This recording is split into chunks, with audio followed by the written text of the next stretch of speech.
Hi, this is Catherine, and welcome back to Taking Tea with Catherine. This is Tea and Mystery, Victober edition, which is very exciting. And I am drinking some herbal tea that I'm not going to talk about because I'm more interested in the mug. As you can see, it's two cats investigating paw prints as Sherlock Holmes and Dr. Watson. It says the game is afoot, which I think is great. And it comes from the line of cats and classics, mugs, t-shirts, etc. by Claudia from Spinster's Library, one of my favorite YouTube channels, and great line of things. I will link the link down below if you'd like to see more. Very cool. I love a combination of all my favorite things in one, almost all my favorite things. It's fantastic. So obviously we're going to talk about mystery books, but I'm going to get started first by talking about a book that I was kind of written. It's a novel, and it was written in Victorian times. But even though it's been commented on as being a mystery, I found it wasn't incredibly within the genre of mystery as I thought it would be. It's more melodramatic, interesting, a bit adventurous, a bit party stuff. There's a crime that happens, so it's a bit of a crime fiction. There's a couple of crimes actually, but it doesn't fit into the mold of what we normally think of as mysteries. It's almost like how Alexander McCall Smith started out writing detective stories and mystery stories, and now a lot of his books, even if they're not mysteries, are found in that section. Almost like that, but not quite. But it fits in with one of a couple. Well, I think one of my one of the Victober challenges, which is to read a book that by an author you haven't read before, especially if it's a female, which this totally was. Fanny Trollope's Hargrave. This, in her line of work, her body of novels, is sort of in the middle, which I don't know what that says about it, but a lot of times I like people's middle works anyway, so I gave it 3.5 stars because I didn't consider it amazing, but I thought it was a pretty good story. And I don't know who to compare it to. Sometimes I don't like comparing things to other people because you feel like maybe they should just be on their own good. There were moments that were a bit Jane Austen-y in humor and stuff. There were moments that were even her son-ish, Anthony Trollope-ish, even Dickens-ish, other people-ish, but maybe even Wilkie Collins-ish. But in general, it is a good story. It has the main character, well, the title character, Hargrave, is an Englishman living in Paris. He comes across as this wealthy party person with these beautiful daughters. One is a stepdaughter, he's a widower, and one is his full-on daughter. Both very beautiful women who are of marriageable age, and obviously they have prospects of different sorts. And it's not at all like love triangle-y like that, but the deal is really that Hargrave is living well beyond his means. He gives all these crazy parties. He's known for that, and he's incredibly in debt, and he doesn't know what to do for money. Meanwhile, he's part of this group of people who play cards, and at a couple of these parties, some of the winners have gone off and been robbed, and they don't know who did it to them. So there's a couple of different mysteries, but at the end, not the end, but like one of the main things in the story, by the way, this cover has nothing to do with what happened in the story really. But I don't even know, maybe someone fainted at some point, but no. A woman who is newly married and has just this amazing diamonds that she wears to this party.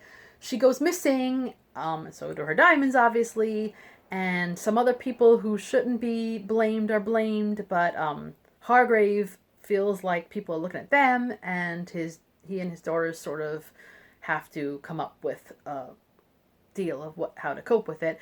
The elder daughter, well, his stepdaughter Adele, I think is pretty amazing because she's young, grows up in absolute luxury, and doesn't know a moment's hardship in her life, but she comes up with ideas and plans, and it's pretty amazing. And the younger daughter Sabina is actually pretty cool too.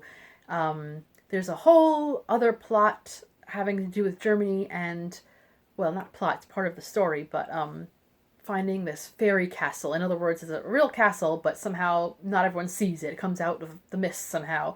And it's kind of random, but I kind of like the way it fit in. You know, that kind of fanciful bit was, it worked for its purpose. There's a couple of also decent male characters. There's a couple of people who are basically suitors. One of them has a friend who is really trying to help his friend, but sort of, has his own ideas of what to do, but he's a very loyal friend. A lot of loyalty going on here. There's an aunt to these women who is just a silly woman, and almost like Mrs. Bennet silly, but in a different way. She just loves attention, etc. She has a misunderstanding between one of Adele's suitors, and it's hilarious. So there's a lot of different bits that happen. I don't want to give away what happens altogether, but it is a good story. It's fun. If you want to read something that's not really a mystery, but has its mystery aspects, there are detectives. Like Bleak House. There's a detective in Bleak House, but it's not in the mystery genre. It has a bit of it. So this is almost like that, but not quite, because the detectives in here aren't very prominent, the police, etc. But they're still investigating, so why not? We can keep it in that. Whatever. I think I've said enough about Hargrave. If you want to read it, go for it. Now let's take a few minutes to talk about, not the mother or the father of all mystery, because there was Edgar Allan Poe and quite a few others before that, Wilkie Collins, etc. But there's something about Sherlock Holmes and Sir Arthur Conan Doyle that I think took the early bits of mystery and defined it or redefined it. I don't know. Just made it into the ultimate.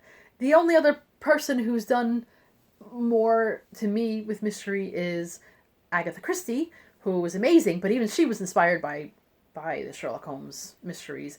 But even so, I love her. But and I love Poirot and I love Miss Marple, but man, there's something about Sherlock Holmes. Some people, I think the Benedict Cumberbatch version has made people think of him as this horribly not nice person, but also kind of interesting and cool and fun. But and Jeremy Brett, I would say, if you're gonna have a definitive adaptation, in my opinion, the one that keeps closest, even though it ranges at times, but the one that keeps closest to most of the stories, I would say, yes, the Jeremy Brett in the 1980s, the Granada version. If you haven't watched it, please do. But we're not here to talk about that. We're here to talk about the actual books. And I read, or actually I didn't finish because I've read it a number of times, but I've gotten quite a lot into the adventures of Sherlock Holmes. I've been carrying this edition with me, the Collector's Library. Only thing that disappointed me about this edition, really, because it's good. It's a good edition, and it covers the Sherlock Holmes stories that took place in Victorian times, so it covers all the bases of my reread of Victorian. And it's great. His short stories are probably the best part of Sherlock Holmes, at least in my opinion. I like The Sign of the Four a lot, which is basically a novel, or at least a novella, and I liked the Hound of the Baskervilles very much, but the rest of the books I'm not absolutely in love with. It had good parts, and I'm glad they're there, but The Adventures of Sherlock Holmes, and then afterwards The Return of Sherlock Holmes, etc., are great. This is a great collection. These came out in magazines, mostly the Strand magazine, I think. These came out, obviously, so as stories that people would read in these magazines. So he sold magazines, and they were illustrated, which was a little disappointing, this edition, because there were no pictures. None. Even I have the Collector's Library of Sense and Sensibility, and there are pictures. And so maybe if you're going to read a Sherlock Holmes, find one, especially it has the original art from the magazines. I think his name is Sidney Paget or something along those lines. Yeah. So if you could find those versions, go for it. I also found this Illustrated Adventures of Sherlock Holmes recently in the Strand bookshop. So the Strand. But really good pictures. So there's something about being able to see Sherlock Holmes that really helps. But the stories are good in itself, to be honest. I don't know how I would have taken it as a first time. I would have liked to have the pictures, honestly. But the descriptions are quite good. Dr. Watson as a narrator is a very faithful narrator, and he's not really portrayed as stupid or bumbling. He's quite smart in his own, obviously, and Sherlock Holmes relies on him in a lot of ways.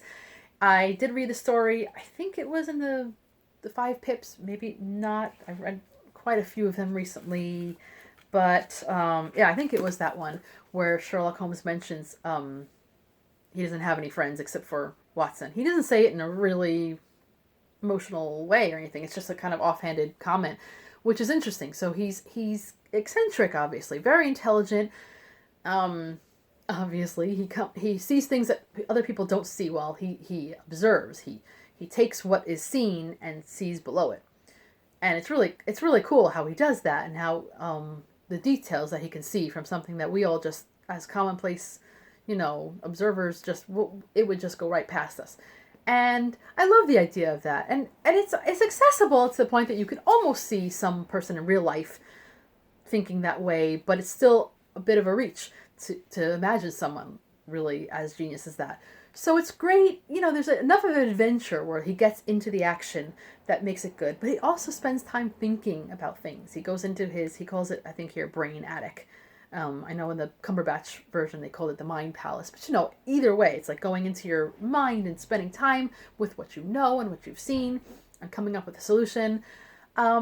One of the things I appreciate, especially this time of year when it starts getting a little cooler out, I appreciate the coziness of, even though, yeah, obviously there's adventures and going different places and getting into dirt and danger, but there's something about Baker Street when people come to consult or when they're just talking, Holmes and Watson, about Baker Street, about, the cases in Baker Street, about sitting by the fire when it's raining out or whatever, that just makes you feel so cozy and you just want to be there. Even sometimes when the story's over or it's going to take a little break in the action, when Sherlock Holmes says to Dr. Watson, oh, let's go back to Baker Street and do this and eat this or look at this. There's just something so, you just want to go with them, So it really does have everything that a story should have. And I love that, except not too much romance, which is great because, even though Dr. Watson in one of the books does meet his wife, and that's great, but there's not really a feeling of, that doesn't drive most of the stories. Very few characters are in romantic entanglements. There are some, obviously. Someone is sneezing outside, and it's not me. Yay. So anyway, yeah, so I would just say, I know a lot of people have already read Sherlock Holmes that I'm talking to right now. Around the booktube community, that's, most people have. But if you haven't, and if you like mystery at all, and if you like short stories, if you like classics, if you like Victorian times, if you like reading about London, because I sure do, any of these things, I really think, if you haven't read Sherlock Holmes yet, even if you've just watched this TV shows of portrayals, movies, adaptations, plays, who knows, and you think, oh, I've got the story, maybe you do, maybe you know who done it, but reading it is just an experience in itself. You're there, you see the little comments that Sherlock Holmes makes that you may not have really realized its import when he says it. It's great. So I think that's enough of Tea and Mystery, even though I really wanted to read The Moonstone this month because that would have been such a complete package for Victorian mysteries, etc. I couldn't get to it. It's something to look forward to another time. There's always another time. Always another month, and always more tea, and always more mystery. So this has been Catherine from Taking Tea with Catherine. Hope you've enjoyed. The game is afoot.